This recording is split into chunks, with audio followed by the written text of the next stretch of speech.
శ్రీ సత్యసాయి జిల్లా కదిరిపట్నంలో ఆర్ఎండ్బి బంగ్లాలో శ్రీ కందికుంట వెంకట ప్రసాద్ ఎమ్మెల్యే సమక్షంలో జరిగిన ప్రజా దర్బార్లో ఇచ్చిన వినతి పత్రాలు ఎమ్మెల్యే సమక్షంలో ఆర్డీఓ చెప్పిన తనకళ్లు రెవెన్యూ సిబ్బంది డబ్బులకు అమ్ముడుపోయారని స్థానికులు చెప్తున్నారు.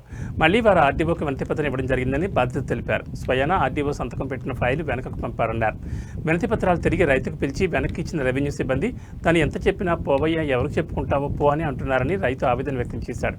కోర్టులో కేసు గెలిచినా కోర్టు కమిషన్ వేసి రైతుకు తన హద్దులు చూపి రెవెన్యూ వారి ద్వారా స్కెచ్ ఇచ్చిందన్నారు. ఆయన రైతు పేరు మీద పాస్బుక్ చేయడం లేదు. ఇప్పుడు ముఖ్యమంత్రి చెప్పిన విధంగా రైతు తన భూమి అమ్మనప్పుడు ఎలా పాస్బుక్ చేశారని ఆయన ప్రశ్నించారు. రెవెన్యూ సిబ్బంది అలాగే రైతు తన అమ్మిన భూమిని తనఖాలు సబ్ రిజిస్టర్ ఆఫీస్ వాళ్ళు ఎలా వేరే వాళ్ళ పేరు మీద రిజిస్టర్ చేస్తారని బాధ్యతలు ఆరోపిస్తున్నారు. రెవెన్యూ మంత్రికి విన్నవించామని, మంత్రి లోకేష్కి ఎక్స్ ద్వారా విన్నవించామని పేర్కొన్నారు. ఇంకా ఎక్కడ న్యాయం జరుగుతుందని బాధితులు మీడియా ముందు కన్నీటి పర్యంతమయ్యాడు. ఏం భూమి అది సార్? అది దానికి మీద ఎమ్మెల్యే గారు ఆర్డీఓకి పంపించినారు. ఆర్డీఓ గారి తరఫున మళ్ళీ ఆర్డీఓ గారు వచ్చేసి తనకల్ రెవెన్యూ ఎంఆర్ఓ ఆఫీస్కి పంపిస్తే ఆ ఎంఆర్ఓ ఆఫీసర్లో రెవెన్యూ సిబ్బంది మళ్ళీ తిరిగి నా ఫైల్ నాకు వాపస్ ఇచ్చినారు.